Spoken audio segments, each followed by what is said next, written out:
नमस्कार, वैशाली ब्लॉगमध्ये मी पुन्हा एकदा तुमचं मनापासून स्वागत करते। 20 तारखेला असतो आकांक्षाचा बर्थडे आणि तिला तिच्या मैत्रिणी बोलवायच्या होत्या 21 तारखेला, कारण घरी जेवायला बोलवायचं होतं। म्हणजे तिला घरी पार्टी द्यायची होती ना, त्यामुळे तर मी इथे डाळ बाटी केली, फ्रूट सॅलड केले, कोशिंबीर केली आणि व्हेज पुलाव केला। तुम्हाला जर रेसिपी बघायची असेल तर व्हिडिओ शेवटपर्यंत बघा। व्हिडिओ आवडल्यास लाईक, शेअर आणि चॅनलला सबस्क्राइब करा। रेसिपीला सुरुवात करूया। तर इथे मी गाजर घेतलेत 1 वाटी, टोमॅटो 1 वाटी, मटार 1 वाटी, पुदिना घेतलाय, मोठ्या आकाराचे 2 कांदे घेतलेत, उभे चिरून घ्यायचे। इथं फ्रूट सॅलडसाठी मी कच्चं दूध ठेवलं होतं अर्धी वाटी, यामध्ये कस्टर्ड पावडर मिक्स केली आणि इथे 3 लिटर दूध उकळत ठेवलंय। इकडे मी पुलाव बनवण्यासाठी कुकरमध्ये भात लावलाय। तर आता या दुधाला आपल्याला छान उकळी येऊ द्यायची। मी मसाले बिझनेस करत आहे। जर तुम्हाला मसाले बनवणं शक्य होत नसेल तर स्क्रीनवरती नंबर देते, त्यावरती व्हॉट्सअप करा किंवा कॉल केला तरीही चालेल। तर इथे दुधाला छान उकळी आली। आता यामध्ये आपल्याला कस्टर्ड घालताना परत एकदा हलवून घ्यायचंय आणि थोडं थोडं घालत आपल्याला एका पळीने असं हलवायचंय, म्हणजे जेणेकरून गुठळ्या होणार नाही किंवा मग खाली लागणार नाही। हे पातेलं खूप गच्च भरलंय, तर यामधलं मी थोडंसं दूध बाजूला एका पातेल्यामध्ये काढून घेते, म्हणजे शिजवताना मोकळं शिजेल। तर मी तुम्हाला इथे कस्टर्ड किती घातलं हे सांगायला विसरले। इथे मी 3 लिटर दुधासाठी 12 चमचे कस्टर्ड घेतलंय। जर दूध घट्ट असेल तर 7 चमचे कस्टर्ड घाला। थोडं शिजत आलं की यामध्ये आपल्याला साखर घालायची। तर इथे मी 1.5 वाटी साखर घातली। तुम्हाला जर कमी गोड आवडत असेल तर 1 वाटी साखर घाला। आता हे कस्टर्ड आपण 2 पातेल्यामध्ये शिजवून घेणार आहोत। तर मी इथे 3 ते 4 मिनिट शिजवून घेते। त्यानंतर एका टोपलीमध्ये किंवा एका ताटामध्ये पसरट भांडं पाहिजे, फॅनच्या हवेला थंड करून घ्यायचे आणि थंड झाल्यानंतर आपल्याला हे कस्टर्ड फ्रीजमध्ये ठेवायचे। कधी पण थंडच कस्टर्ड छान लागतं। तर तुमच्याकडे जेव्हा फळं मुलं खात नाहीत त्यावेळी पण तुम्ही हे असं करू शकता। तर इथे 2 शेप आणि 2 डाळिंब घेतलेत। तर फळ तुम्हाला त्याच्यामध्ये किती आवडतात त्यानुसार तुम्ही कमी जास्त घालू शकता। तर आता आपण पुलाव बघणार आहोत। तर पुलावसाठी मी इथे 3 वाटी तांदूळ घेतले, तांदूळ शिजवून घेतलेत, 2 वेळा स्वच्छ पाण्याने धुतले आणि 1 इंच पाणी वरती ठेवून 2 शिट्ट्या करून घेतल्या। तर इथे मी कालीमुछ तांदूळ वापरलाय, तुमच्याकडे जो असेल तो तुम्ही वापरू शकता, इंद्रायणी तांदूळ सोडता। आणि भात बनवताना आपल्याला 2 शिट्ट्या करून घ्यायच्यात। भात हा मोकळा झाला पाहिजे। जर तुमचा चिकट होत असेल तर त्यामध्ये थोडं तेल घाला किंवा तूप घालून 2 शिट्ट्या करून घ्या, भात मोकळा होतो। आपल्याला कमीच भात शिजवायचा आहे। इथे पातेलं मोठं घ्यायचंय। तर पातेलं गरम झालंय। आता यामध्ये मी तेल घातलंय, तेल आपल्याला थोडं जास्त घालायचं। उभा चिरलेला कांदा घालायचा आणि याला छान ब्राऊन कलरचा होईपर्यंत आपल्याला तळून घ्यायचा आहे, म्हणजेच फ्राय करून घ्यायचा आहे। माझ्या पद्धतीने नक्की रेसिपी ट्राय करा। तर बघू शकता व्हिडिओमध्ये दाखवल्याप्रमाणे कांदा थोडा ब्राऊन झालाय, तेव्हाच आपल्याला आलं लसूण पेस्ट घालायची। याच्यासोबत कांदा अजून आपल्याला थोडा परतून घ्यायचा आहे। कांदा ब्राऊन कलरचा झालाय। आता यामध्ये आपण पुदिना घालणार आहोत। तर पुदिना इथे तुम्हाला असा वाळलेला वाटत असेल, पण मी तो सुकवलेला आहे, मिक्स टाकलाय। दालचिनीचा 1 तुकडा, 4 लवंग, 5 मिरे, 2 हिरवी वेलची घालायची। आता यामध्ये गाजर, टोमॅटो, मटार हे सगळं घालायचे आणि याला आपल्याला परतून घ्यायचे।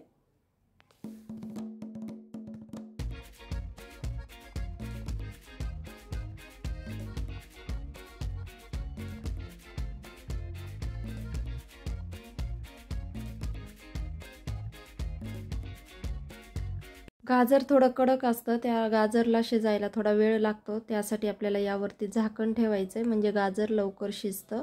तर यामध्ये आपल्याला मीठ पण घालायचं, मिठामुळे पण पाणी सुटून लवकर भाज्या शिजतात।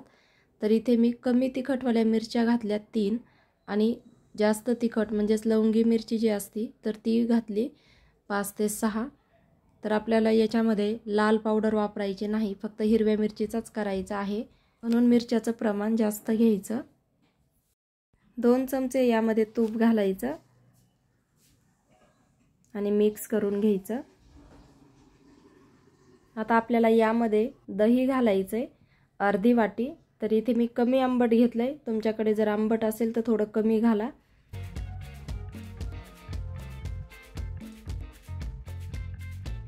आता यामध्ये आपल्याला घालायचा आहे मंचुरियन मसाला। तर 1 पुडी मंचुरियन मसाला घातलाय, 1.5 चमचा मीठ घालायचं आणि छान परतून घ्यायचं।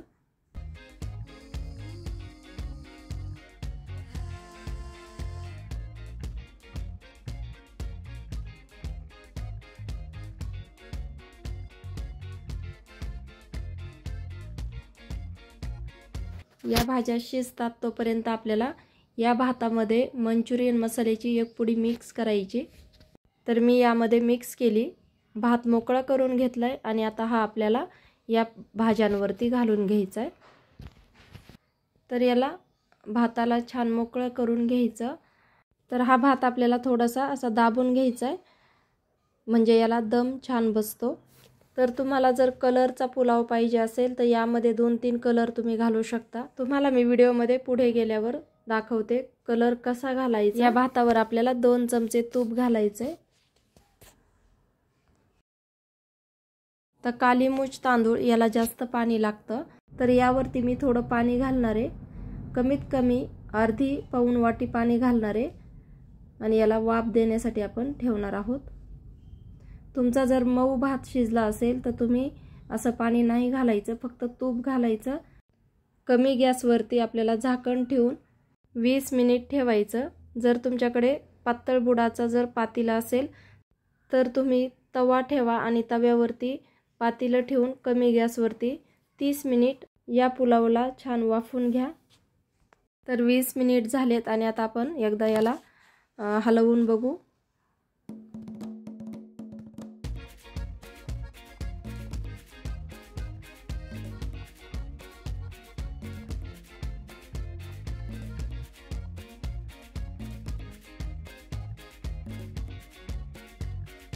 ज्या आपण भाज्या घातल्यात त्या पण छान शिजल्यात आणि भात पण छान शिजलाय। तर बघू शकता इथे आपला पुलाव तयार झालाय। तर आता मी तुम्हाला कलर कसा घालायचा हे दाखवते। पण तुम्हाला जर कलर घालायचा असेल तर तुम्ही जेव्हा सुरुवातीला त्याला भात घालून झाकण ठेवतात तेव्हाच आपल्याला त्या भातावरती कलर घालून घ्यायचा आहे, म्हणजे पुलावला छान कलर येतो। आता यामध्ये मी लाल कलर घालते 2 चिमूट। तर हाच कलर तुम्हाला पाण्यामध्ये मिक्स करून घालायचा आहे। फक्त 1 चमचा पाणी घ्यायचं आणि त्यामध्ये वेगवेगळे कलर घालून मिक्स करायचं आणि यावरती घालायचं। तर आता यावरती हिरवा कलर घालायचा, म्हणजे ग्रीन कलर आणि रेड कलर घातलाय। तुम्ही या जागी ऑरेंज कलर पण वापरू शकता। तर इथे मी डाळ बाटीसाठी पीठ मळून ठेवले। आता याची मी रेसिपी तुम्हाला मायलेकी चॅनलवरती अपलोड केली आहे, त्याची मी लिंक देते डिस्क्रिप्शन बॉक्समध्ये, नक्की व्हिडिओ बघा। तर बघू शकता पुलाव छान झालाय, एकदा मिक्स करू। आलाय ना छान कलर। आता आपण डाळ बाटी सोबत खाण्यासाठी वरण बनवणार आहोत। कढई गरम झाली, त्यामध्ये तेल घातलंय, 1 चमचा मोहरी घालायची, मोहरी छान तडतड होऊ द्यायची। कांदा घालायचा, जो मध्यम आकाराचा 1 कांदा मी कापून घेतलाय तो घालायचा। वरणासाठी बारीक चिरायचा कांदा, जसा की आपण पोह्याला चिरतो तसा। 1 चमचा आलं लसूण पेस्ट घालायची, त्याला पण आपल्याला कांद्यासोबत परतून घ्यायचे। मोठ्या आकाराचा 1 टोमॅटो बारीक चिरून घेतलंय ते घालायचं आणि त्याला पण आपल्याला परतून घ्यायचंय। टोमॅटो छान नरम झाले, आता यामध्ये घालायचंय आपल्याला सुके मसाले। तर इथे मी विक्रम कोल्हापुरी मसाला घेतलाय 2 चमचे। तर इथे मी मध्यम तिखट बनवते, जर तुम्हाला जास्त झणझणीत आवडत असेल तर 3 चमचे कोल्हापुरी मसाला घाला। 1 चमचा सांबर मसाला घालायचा। हे मसाले तेलामध्ये छान परतून घ्यायचे। तर इथे मला जास्त ड्राय वाटलं म्हणून मी यामध्ये थोडंसं पाणी घातलंय, थोडंच घालायचं पाणी, जास्त नाही। तर पाणी यासाठी घातलंय जे आपण सुके मसाले घातलेत ते करपू नाही म्हणून। तर इथे मी 1 वाटी डाळ शिजून घेतली होती, डाळ छान मिक्स केली आणि आता ती आपल्याला यामध्ये घालायची। मला वरण थोडं घट्ट वाटतंय तर यामध्ये मी अजून 1 ग्लास पाणी घालणार आहे, कारण डाळबाटीला वरण हे जास्तच लागतं आणि पातळ असायला हवं. अर्धा चमचा हळद घालायची. वरणाला पाणी घालताना आपल्याला गरम पाणीच घालायचं आहे, गार पाणी घालायचं नाही. नाहीतर गार पाणी घातलं की या वरणाची चव जाते, म्हणून आपल्याला गरम पाणीच घालायचं आहे. मीठ घालायचं चवीनुसार.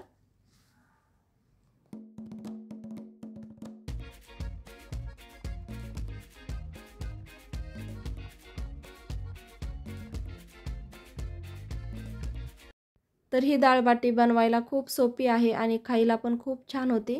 तर यामध्ये मी फक्त रवा घातलाय, गव्हाचं पीठ, तीळ, ओवा आणि गरम तेल घातलंय. पण त्याचं प्रमाण पूर्ण व्हिडिओ मी आपल्या मायलेकी चॅनलवरती अपलोड केला आहे. त्याची मी तुम्हाला लिंक देते डिस्क्रिप्शन बॉक्समध्ये. नक्की व्हिडिओ बघा आणि एकदा डाळबाटी ट्राय करून बघा. डाळबाटी तुमची कशी झाली हे मला कमेंटमध्ये कळवा. जेव्हा आपण मोदकासारखा याचा गोळा बनवतो तेव्हा जेव्हा अशी जागा सुटते ना, ती सुटू द्यायची.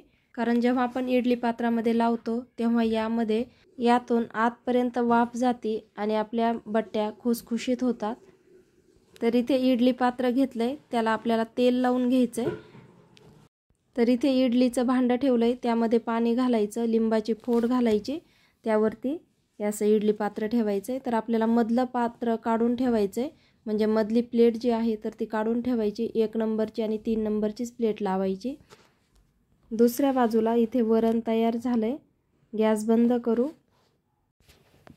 तर इथे हे वाफवलेली डाळबट्टी आहे.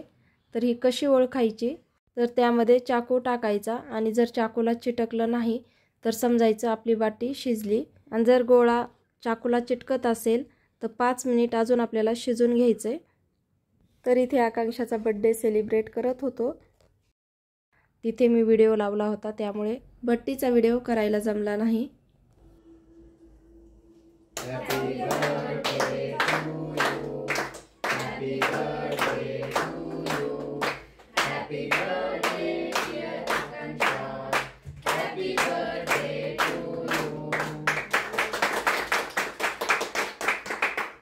सगळ्या तिच्या मैत्रिणी तिला केक भरवत होत्या. त्यानंतर तिने पण सगळ्या मैत्रिणींना केक भरवला.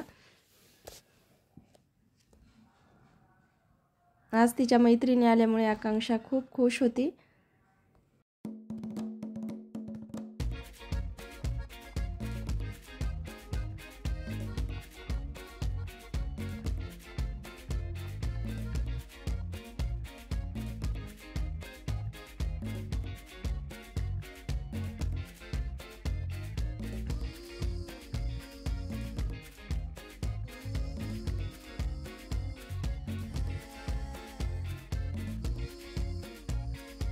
इथे दुसरं भांडं लावलं होतं तर ते पण शिजलंय, आपण काढून घेऊ.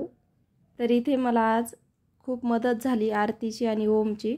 ओम तर मला नेहमीच मदत करत असतो, पण जेव्हा सणवार किंवा असे छोटे छोटे काही कार्यक्रम असतील ना तेव्हा पण जास्त तो मदत करतो. तर आता कढई गरम करत ठेवली, यामध्ये मी बट्ट्या तळून घेणार आहे. उशीर झाला होता, 9:30 पावणे 10 वाजले होते. बघ आता बट्ट्या तळल्या की मी मुलींना जेवायला वाढते.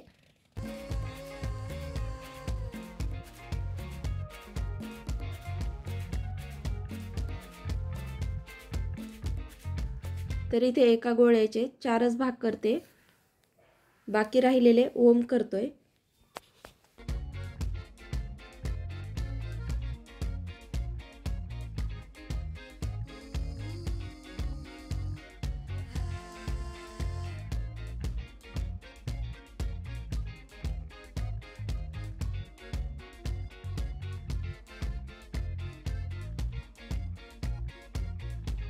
तर बघू शकता किती छान आतून जाळी पडली, म्हणजे पूर्ण ही बट्टी छान शिजली. तर इथे मी तळायला घातल्या होत्या, तर आपल्याला ब्राऊन कलरच्या होईपर्यंत तळायच्या. तर इकडे काय आकांक्षाच्या मैत्रिणींचे आणि आकांक्षाचे फोटो काढणं चालू आहे.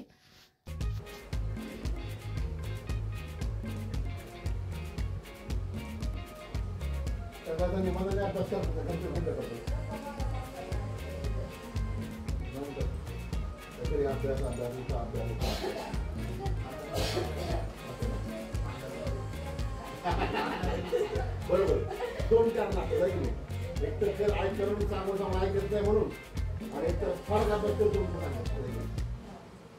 समोर आकांक्षाचे पप्पा आणि आकांक्षाच्या मैत्रिणी गप्पा मारत बसले होत्या.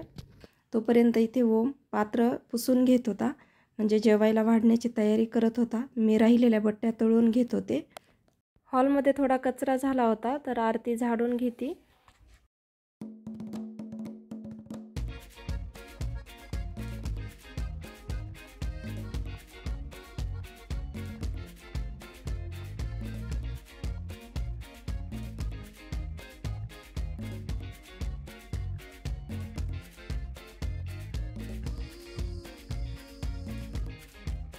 तर इथे बट्ट्या तळून झाल्यात. आता मुलींना जेवायला ताट बनवते.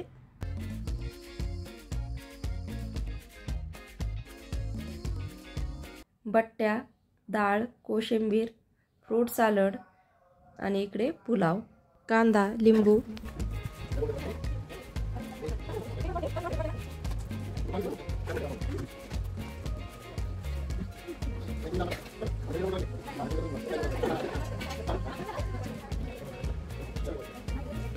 व्हिडिओ आवडल्यास लाईक, शेअर, चॅनलला सबस्क्राईब करा. तुम्हाला या थाळीमधला पदार्थ कुठला आवडला ते मला कमेंटमध्ये कळवा. व्हिडिओ पाहिल्याबद्दल धन्यवाद.